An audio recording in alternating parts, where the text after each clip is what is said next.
Hello spiritual souls, I'm Gaynor Carrillo, medium, tarot reader and spiritual success coach, and today I wanted to do a little video on mediumship. So without further ado, let's get to the video. Okay, do you have to have a gift to be a medium? This is one of the number one questions I get asked when people come onto my website, see my school and they see that I do mediumship courses. And I often get messages saying, I really want to do this but I haven't got a gift, or do you need to have a gift to be able to learn mediumship?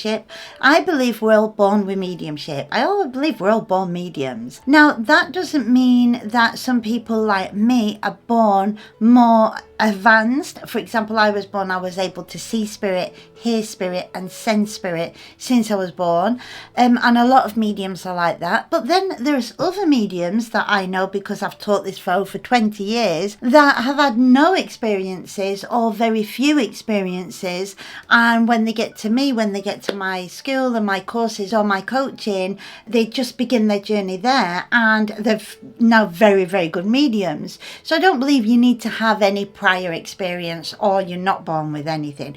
I believe all roads lead to Rome. Now, just because everybody's born as a medium and everybody can potentially be a medium, that doesn't mean everybody should be a medium today. And the reason I say this is because sometimes the idea of mediumship sounds very, very good. Oh yeah, I love to do that. I want to be a medium.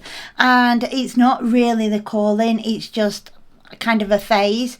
Also, we've got to take into a little bit of account if there's something there that's blocking you. Maybe you need to work on that first before you jump into mediumship. So for example, if you're really scared of the afterlife, you're terrified of spirit, you're scared of ghosts, then maybe you need to work on that and understand that a little bit more before you start doing mediumship. That's why in my course I like to teach people from the very, very basics, like let's go down to basics, because just to throw somebody into mediumship and open that door, and if they've got a lot of fear and they're very scared, it can actually be quite a bad thing for them, because fear is a low frequency. So if you've got somebody on a low frequency that is pretty scared of spirit, then you don't want to throw them into mediumship, because that's going to just create this kind of negative cycle. The best thing is that that person learns about the afterlife and learns how it all works and gets rid of the fear and then continues on the path. So if you've got some kind of blockage, I'd say don't jump into mediumship now, jump into the blockage first and see where your fears are coming from. But in general, most of the time, we kind of know we want to be a medium because it's a calling. Now, this can work in two ways. Some people have throughout their life all these different experiences. So they may see, hear and have spiritual experiences. They may dream of spirit, but they have all these little experiences that are quite random throughout their life. And now you may find that you've got this calling, like suddenly mediumship is everywhere. Your senses are more open than before. You're having more and more experiences and they're kind of piling on top of one another and not so random and in between. Maybe you're suddenly getting a lot of spiritual activity happening around you and it feels good, it feels right, and you want to take that path. So that's when I would say, yeah, you're probably ready to start your path as a medium. The other thing may be the opposite. You may have had no experience throughout your life and nothing, had very, very little, if any, spiritual experiences, and something has happened, something that's just maybe somebody's passed or something that's happened in your life where it's like it's just switched on and now you're having these experiences. And the next step is to take that forward. So what do I mean when I talk about spiritual experiences? Well, actually, one of the things is a feeling of not fitting in. When you suddenly feel, maybe you felt it all your life or it's just suddenly started to happen, that the things that are happening in the world or the things that happen in your friends or your family's life and things that may have been important to you before, you suddenly feel different. Like, that doesn't really matter. Life's too short. Why is everybody bothered about this particular thing? Maybe it's things that before were kind of important to you, but now you're looking at things from a more spiritual perspective. When you start to notice that you're kind of different from the people around you, maybe you're feeling more comfortable and more at home with people who are more spiritual minded and not the people that you're used to. The other thing that may may start happening more, or maybe it's happened all your life, but now it's happening more, is that you start to see energies. So maybe you're starting to see shadows and lights and stars and energy fields and colours. And when you suddenly start to see colours happening and energy fields happening around you, even if it's just flashes of light, little stars appear, little shadows. This is one way where your calling is getting stronger. It's saying, look, spirit are around you, because these energy fields are spirit. So when you suddenly connect with just a little bit of these energy fields, if you can see them, they may just appear for seconds, but when they just appear and disappear, then what you're doing is you're seeing spirit. That's part of spirit. The other thing is you may not actually see energy or see spirit. So you may notice something physical around you. You may notice a change in temperature. You just may notice something different in the room. You may notice an energy there. It's just a knowing. It's a sense that there's somebody else in the room, or a change in atmosphere, a change in temperature. So maybe you're not seeing it with your eye, but you're sensing it. And if that starts to happen more and more often, the chances are it's time for you to start mediumship. Once we've had the calling, whether it's taken years or it's happened very quickly, but once we've had the calling, certain things will happen. First of all, spirit will start putting a lot of things in our path about mediumship. So maybe you're thinking, wow, I keep getting all these visions and dreams, and I'm sensing spirit, and I saw these colours, and I've got all this spirit activity going on. And all of a sudden, you may find videos on YouTube like this one. You may find books on spiritual activity. People will start talking about the spiritual world a lot more. Suddenly, people will be talking to you about mediumship, about the afterlife, about spirit activity.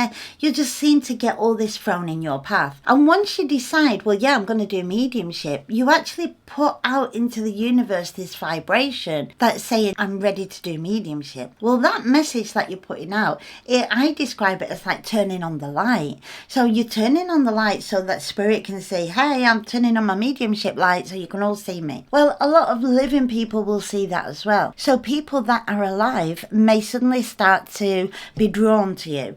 And one way that happens with me, and it's happened my entire life, is if I'm in a supermarket. If I'm in a supermarket, you can guarantee somebody will stop me and ask me where the jam is, or where the nappies are, or where the Coke is.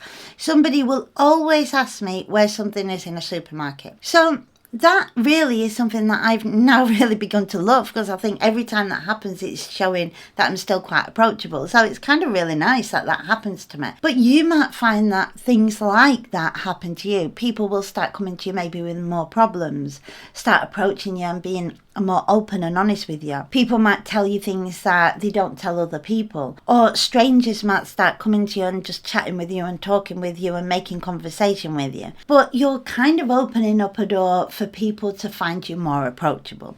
So that's really a nice kind of side effect of mediumship as well. The other thing that may happen on your path of mediumship is that you might have dreams. And if you're somebody who's dreamed a lot about spirit people, and it's been very clear and it's felt very much like a vision, then that may be a sign that spirit are there communicating with you, and it might be your time now to start investigating whether you wanted to take it to the next level and start doing mediumship. Because when spirit communicate with you in your dreams, it's because you're more relaxed and it's easier for them to connect and communicate with you. But if you're remembering it and it's happening often, then it might be your sign that it's time to learn how to do mediumship. So if you've got the calling and you've got the signs, and suddenly you're watching this video and other videos like this, and things have happened in your path, what is the next step to learn mediumship? Well, of course, my suggestion is that you take on a good course, a mediumship course of somebody who is a medium.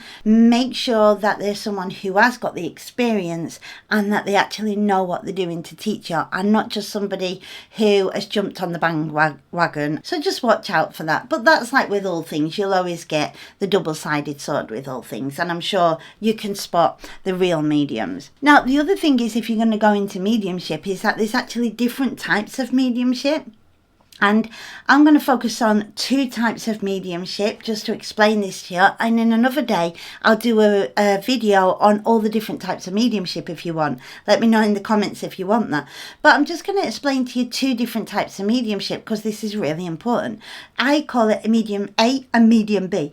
Medium A is somebody who does mediumship for themselves. You're communicating with your own spirits, you're connecting to the other side, you're getting your own spirit signs, and you're doing mediumship with your loved ones, your guides, and your spirit teachers. And it's really beautiful to be able to do that type of mediumship. And then there's mediumship B, what I call it, and that's after we've learned how to do mediumship A, and that is how to do mediumship for other people. So that would be like working mediums or people that want to do mediumship for others. So how to connect to other people's spirit, how to pass on a message, how to be the medium in the middle between a living person and their spirit loved one and give that message. And that's like a whole different learning curve. That's something that you have to really learn from somebody who's done that, been there, and can teach that. Because just randomly giving messages can work for some people. I'm not saying everybody needs to take a course to be a medium, but knowing how to do it by somebody who's done there, been there, and has worked as a medium will definitely push you forward a lot quicker, and it will help answer so many questions and save you a lot of time, energy, and headaches. But like I said, all roads lead to Rome. So wherever you're going in your mediumship at the moment, if you don't know what to do with your next step, the next step I would suggest to you is to meditate. Believe it or not, that's my next suggestion, is to find out if you really want to be on the path of mediumship. If this is something that you're really interested in, then a good idea is to just take some time to meditate. Try and connect and communicate with spirit in meditation and ask spirit to lead the way for you. Say to spirit, I want to take this path now. I've had my calling. I feel like I'm ready. Help me, show me what's the next step for me. And you'll be surprised that when we meditate and we communicate with spirit in our meditation and we listen to spirit afterwards through the signs that they send us, you'll be surprised at how they answer you. So ask spirit if this is the right thing for you. And the very last thing, just before we go, another really good way to know if you already are a medium is a simple question. Do you see dead people? Simple as that. If you see, sense, or hear dead people at this moment, then you most definitely are way on the path of mediumship.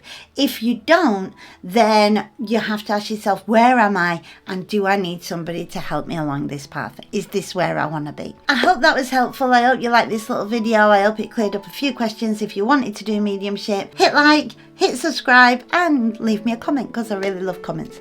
And I'll see you in the next video.